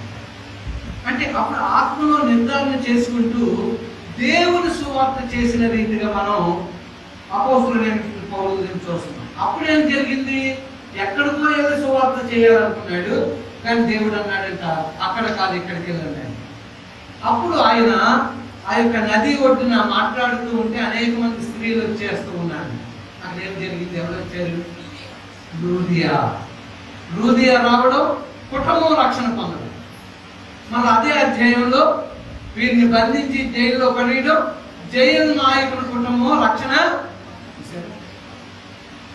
అంటే ఆత్మలో నిర్ధారణ అయినప్పుడంట దేవుడు చేయాలని ఇస్తాడు. మనం అక్కడికి ఇక్కడికి పరిగెత్తాలి. చదువుకుంటున్నటువంటి పిల్లలు జ్ఞాపకం చేస్తాను, నేను ఇదైపోతాను అదైపోతాను, ఇది చదివేస్తాను అది చదివేస్తాను అని అనుకుంటా. ఒకవేళ నువ్వు ఆ దిశలోనే వెళ్ళాలి, ఓకే, కానీ ప్రభు దగ్గర పెట్టా విషయం. అప్పుడు అదే దిశలో నేను వెళ్ళమని చెప్తే నీ హృదయంలో నిర్ధారణ అవుతుంది. లేదు, అది కాదు, ఇది నీ ఆలోచన, ఇది నా ఆలోచన అని దేవుడు అన్నాడంటో ఓకే రా, అది నీకు ఆశీర్వాదం. సో ప్రియమైనటువంటి వాళ్ళ ఇంకొక మాట మనం చూద్దాం. మాసిదోనియాకి వెళ్ళమని కల్లో 6వ వచనంలో రాయబడి ఉంది. అమ్మ 6వ వచనం చదివి ఒకసారి 16 ఇంకోసారి. ఆసియాలో వాక్యం చెప్పకూడదని పరిశుద్ధాత్మ వారిని ఆటంకపరిచినందున వారు ఫ్రుగియా గలతీయ ప్రదేశంలో ఇంకా అందులోనే ఒక మాట ఉంటుంది. మాసిదోనియా ఒక వ్యక్తి వచ్చి 9వ వచనం. అప్పుడు మాసిదోనియా దేశస్థుడు నిలిచి, నీవు మాసిదోనియాకు వచ్చి మాకు సహాయం చేయమని తనను వేడుకొంచున్నట్టు రాత్రి వేళ పౌలునకు దర్శనం కలిగింది. అది దేవుడు నిర్ధారణ చేశాడు. నువ్వు ఎక్కడెక్కడికో అనుకుంటూ ఉన్నావు, అక్కడ కాదు, ఇదిగో ఎక్కడికి వచ్చి నువ్వు చెయ్యు అని కల్లో ప్రభు మాట్లాడగానే నిర్ధారణ చేస్తున్నాడు. అయితే ఈ మాట నేను ఎందుకు చెప్తున్నానంటే, గాబరా పడకుండా పిల్లల విషయమైనా, భక్తి విషయమైనా, మీ విషయమైనా, కుటుంబ విషయమైనా, వ్యాపార విషయమైనా, ఉద్యోగాల విషయమైనా, ఏదైనా చదువుల్లో డిసిషన్ తీసుకోవాలన్నా, ఆర్థికపరమైనటువంటి విషయాలైనా నీ హృదయంలో ఒక నిర్ధారణ రావాలి. నువ్వు ప్రభు దగ్గర మోకరించినప్పుడు మాట్లాడే దేవుడు మాట్లాడుతాడు. లేకపోతే నీ నా భక్తి వ్యర్థమే. ఆయన మాట్లాడే దేవుడు నీతో మాట్లాడతాడు, హృదయంలో మాట్లాడతాడు. అందుచేత మొట్టమొదట ఆయన వెలుగులో నుంచి శబ్దము, నీ యొక్క నిర్ధారణలో నుంచి ఆయన స్మరణ,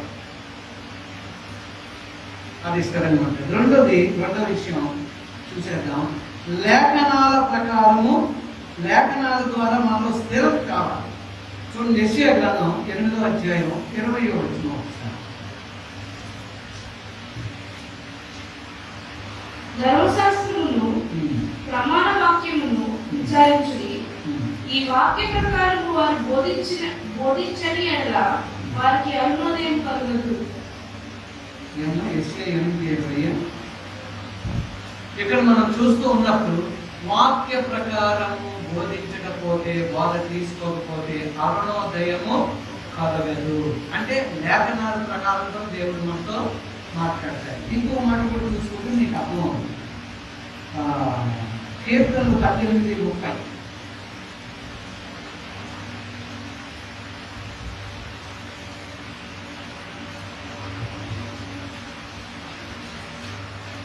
దేవుడు యథార్థవంతుడు, యెహోవా వాక్కు నిర్మలం, తన సరిదిచ్చు వారికి అందరికీ ఆయన కేడము. దేవుడు యథార్థవంతుడు, యెహోవా వాక్కు నిర్మలము. అంటే ప్రమాణము, ఆయన వాక్కు నిర్మలమైనది. నిర్మలమైనటువంటి రీతిగా ఆయన యొక్క ప్రమాణాలను మనం అర్థం చేసుకుంటాం. అంటే లేఖనాలకి చోటివ్వండి అని, దేవుని యొక్క వాక్యానికి మనం చోటిచ్చేవారిగా ఉండాలి. ఇంకా రోమ 2:12-13లో అక్కడ ఒక మాట రాయబడి ఉంది. ఇంటికి చూడండి, ఏంటి ఆ మాట అనేది మనం చూసినట్లయితే, ధర్మశాస్త్రము మనం తెలుసుకొని అవలంబించకపోతే అది పాపం అంట.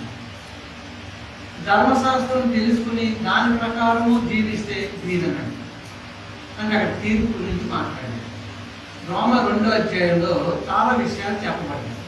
తీర్పు ఎలాగ తీర్చబడతాయి, ధర్మశాస్త్రం తెలుసుకొని చెయ్యకపోతే తీర్పు. ధర్మశాస్త్రం తెలుసుకున్నంత మాత్రాన్ని కాదు, కానీ తెలుసుకుని దాన్ని అవలంబిస్తే మీకు తీరదు. అది ఎందుకు మీరు చదువుతుంది. మూడోది, చివరిది, ప్రవచనము ద్వారా దేవుడు మనతో మాట్లాడు.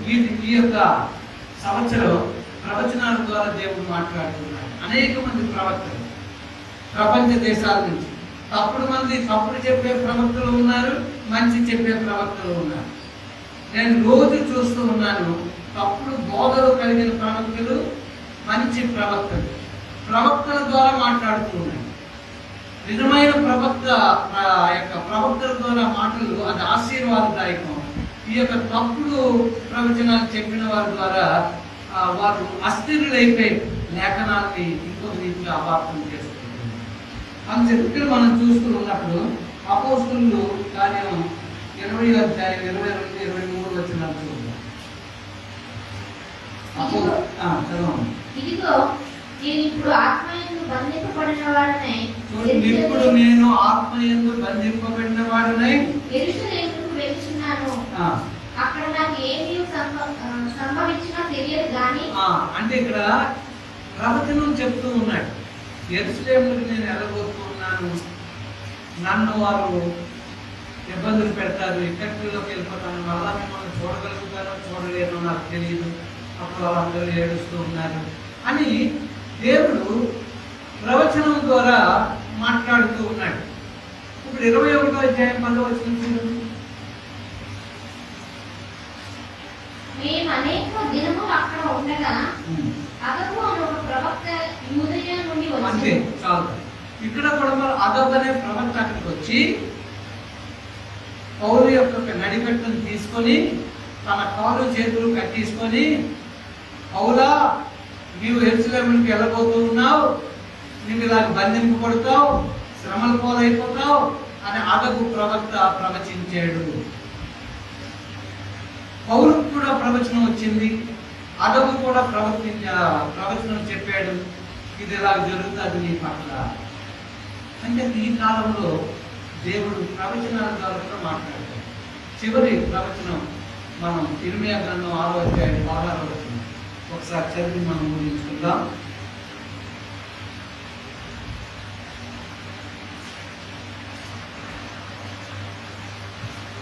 6:16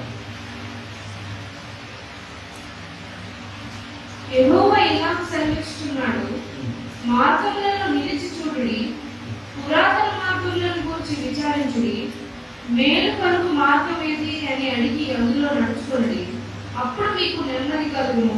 చూడండి, మనకి ఎప్పుడు నెమ్మది కలుగుతాడంటే అడిగి తెలుసుకోమంటూ ఉన్నాయి, మార్గాలని చూడమంటూ ఉన్నాయి, పురాతనమైన మార్గాల గురించి యోచించమంటూ ఉన్నాయి, ఇప్పుడు నీకున్నటువంటి పరిస్థితులను ఆలోచించమంటూ ఉన్నాయి. అప్పుడు నీవు నెమ్మది కలిగిన వాడిగా ఉండబోతున్నావు. యోచించు, ఆలోచించు, నీ కొరకు ఏం చేయబడ్డాది, నువ్వు ఎలా రక్షణ పొందావు, ఇప్పటి వరకు ఈ జీవితం దేవుడు ఇచ్చాడు, ముందున్న జీవితం కాపాడుకోవడానికి ఒకసారి ఆలోచన చేయి. నీ బ్రతుకు ఎలా ఉండేది, నీ బ్రతుకు ఇప్పుడు ఎలా ఉంది, నీ కుటుంబం ఇప్పుడు ఎలా ఉంది, కుటుంబం బాగోలేదా, ఎలా నీవు కట్టుకోవాలి, ఇప్పటి వరకు నువ్వు విన్న వాక్యాన్ని ఆలోచించు. సోదరుడు సోదరి, దేవుని యొక్క వాక్యపు వెలుగులు నిన్ను నీవు నిర్ధారణ చేసుకో, లేఖనాల ప్రకారం నిర్మలమైన జీవితం జీవించు. అలాగే ప్రవచనాలు దేవుడిచ్చినవి ఆలోచన చేసుకొని మనం ముందుకు సాగవలసినటువంటి సమయం. అందరూ లేచి నిలబడతాం. ఒక నిమిషం మౌనంగా ఎవరు మట్టుకు వారే ప్రార్థన, ఎవరు మట్టుకు వారే, సోదరి సోదరులారా ఎవరు మట్టుకు వారే. ప్రభువు రాకడ ఏ క్షణంలోనైనా రావచ్చు. జాగ్రత్తగా ఉంటాం. వ్యాధి విషయంలో ఎంత జాగ్రత్తగా ఉన్నామో భక్తి విషయంలో కూడా అంత జాగ్రత్తగా ఉంటాం. ఆయన మార్గములలో నడుచుకుందాం. మనం పరిశుద్ధాత్మ దేవుడు సహాయం చేయబోతూ ఉన్నాడు. నిశ్చయముగా ఆయన మనల్ని నడిపించబోతూ ఉన్నాడని యెషయా గ్రంథంలో చూశాం. నిశ్చయముగా ఆయన మనల్ని నడిపించబోతూ. యవనస్తుడా, నీ తల్లిదండ్రుల పక్షాన్ని నీవు ఎలా ఉన్నావు? వారు చెప్పిన మాటలను విధేయత కలిగి ఉన్నావా? అమ్మ తల్లిదండ్రులారా, మీ పిల్లల కొరకు వారి భవిష్యత్తు కొరకు నువ్వు ఆలోచించి అనారోగ్య పాలవుతున్నావేమో, వారి కొరకు ప్రార్థన విజ్ఞాపనలు చేయు అని దేవుడు మాట్లాడుతున్నాడు. ఈ కరోనా సమయంలో దేవుడు స్పష్టంగా మాట్లాడుతూ ఉన్నాడు. కరోనాకు ముందు ఎన్నిసార్లు చెప్పినా అర్థం కాలేదేమో, కరోనా సమయంలో దేవుడు మనతో మాట్లాడుతున్నాడు. యవనస్తులారా, భక్తి జీవితం జాగ్రత్తగా కాపాడు. తల్లిదండ్రులను సన్మానిస్తే అది మనకు దీర్ఘాయుష్యం. తల్లిని సంతోషపరచాలి, తల్లిని ఆనందపరచాలి. అప్పుడు సమాజంలో సంబరం చేసుకునేవాడిగా సమాజానికి నీవు ఉంటావు. ప్రేమైనటువంటి వాళ్ళ దేవుడు ఎన్నో అభివృద్ధులు ఇచ్చాడు. సెల్లో నువ్వు దేవుని వాక్యం వింటూ ఉన్నావు. చర్చి లేనప్పుడు యూట్యూబ్లో దైవజనుల మాటలను వింటూ ఉన్నాం. అదే సెల్ నీకు పనికి వచ్చింది, అదే సెల్ నేను ముచ్చివేస్తాను. ఆత్మహత్యలు చేసుకోవడానికి ముందు సెల్ఫీలు తీసుకొని రికార్డింగ్ చేసుకోవడం ఈరోజు ఒక ఆవిడ ఆత్మహత్య చేసుకున్నారు. ఎందుకు ఇది? సెల్ ఇచ్చింది సెల్ఫీలో తన యొక్క ఆత్మహత్య దృశ్యాన్ని చూపెట్టడానిక? సాధారణ ఎంతగా అయిపోయాడు ఒకసారి ఆలోచన చేసుకో. నీ యొక్క ఆట నీకు తెలియకుండానే బాగా చదవవలసిన నీవు, ప్రయోజకుడు కావలసిన నీవు, కుటుంబానికి ఆదుకోవలసిన వాడువైన నీవు, సంఘానికి సమాజానికి వన్ని తెచ్చేవాడిగా ఉండవలసిన నీవు నీ బ్రతుకుల మధ్యలోనే ముగించుకుంటావా? నీకున్న స్మరణ శక్తిని పోగొట్టుకుంటావా? నరములలో ఉన్న శక్తిని నీవు బలహీనముగా చేసుకుంటావా? అమ్మా సోదరి, భర్త ఇంకా దేవునికి లొంగలేదా? ప్రభువు పాదాలు పట్టుకో, ప్రభువు పాదాలు పట్టుకో. ప్రభు అని రాకడ వచ్చేస్తుంది. నా భర్త కూడా మిస్ అవ్వడానికి వీల్లేదు, నా భర్త మిస్ అవ్వడానికి వీల్లేదు, నా భార్య మిస్ అవ్వడానికి వీల్లేదు, నా పిల్లలు మిస్ అవ్వడానికి వీల్లేదు. అందరము అందరము అందరము నీ రాకడికి మేము సిద్ధపడాలి, అందరము నీ రాకడికి మేము సిద్ధపడాలి.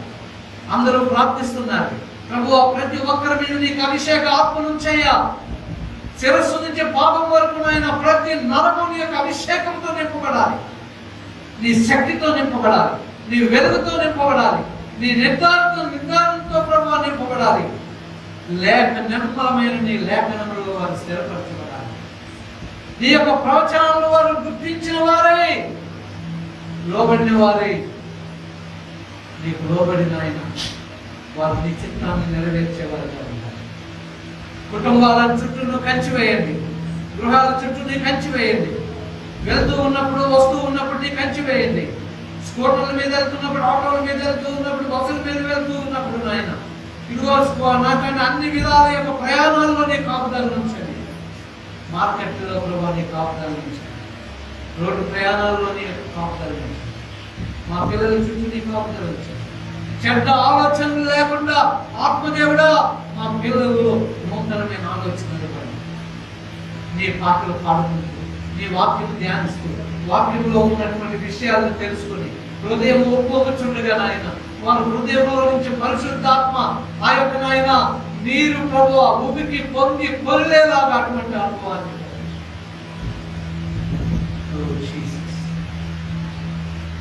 help us, O Father. Help us, O Father. నీ గొప్పదైన అభిషేకము ప్రతి ఒక్కరూ అనుభవించేదను గాక నీ నామములో ప్రకటిస్తుంది. బలహీనతను తీసివేసి ఆరోగ్యం ప్రసాదించుకుంది. ఈ రోజు నుంచి నూతనమైన శక్తిని వాళ్ళు బయలుదేరి వెళ్తున్నారు, బయలుదేరి వెళ్తున్నారు. వాటితో నీ సన్నిధి తిరిగి శుక్రవారం ఇదిగో నా తండ్రి నీ వాక్యం వినడానికి మా ఇళ్ళ వద్ద నా తండ్రి సిద్ధపరచు.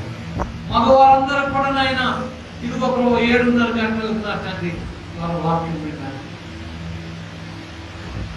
ప్లీజ్ లార్డ్ మేము నిర్లక్ష్యం చేయకూడదు అయ్యా. నీ మాటను మేము నిర్లక్ష్యం చేయకూడదు, పురుషులు ఎవరు నిర్లక్ష్యం చేయకూడదు. శుక్రవారం నాయన నీ సన్నిధికి రావాలి. పర్వాలేదులే పిల్లలు వింటారని అనుకోకూడదు. ఉదయం నుంచే వారు పనులు మొదలు పెట్టిన ఆయన ఎర్లీగా శుక్రవారం ఒక జ్వరం వస్తే ఇంట్లో రోజంతా ఉండిపోతామే. 7:30 గంటలు పరిశుద్ధమైన స్థలం ఏర్పాటు చేసుకుని అక్కడ కూర్చొని ప్రార్థించి నీ వాక్యం వినగలిగే ప్రభువుని దయచేయి. మా ప్రార్థన విన్నందుకే వందనాలు. వాక్యం ప్రతి ఒక్కరిలో ఫలించును గాక అని నీ నామంలో ప్రకటిస్తుంది. మహిమ ప్రభావం యేసయ్య వారి దివ్య నామములో ప్రార్థిస్తున్నాము. యేసు రక్తమే ప్రభు యేసు నామములో సంపూర్ణ ఆమేన్. నా ప్రాణమా యెహోవాను స్తుతించుము, నా అంతరంగమున సమస్తం ఆయన పరిశుద్ధులను ఉంచుతుంది. నా ప్రాణమా యెహోవా ఉంచుతుంది. ఆయన చేసిన ఉపకారములు దేవుని పరమ తండ్రి అయిన దేవుని ప్రేమ కుమారుడైన యేసుక్రీస్తు వారి కృప, పరిశుద్ధాత్మ దేవుని యొక్క నిత్య సహవాసం మనందరికీ తోడుగా ఉండి బలపరచడానికి కావాలి. ఆమేన్. హల్లెలూయా. మన గుంపుడికి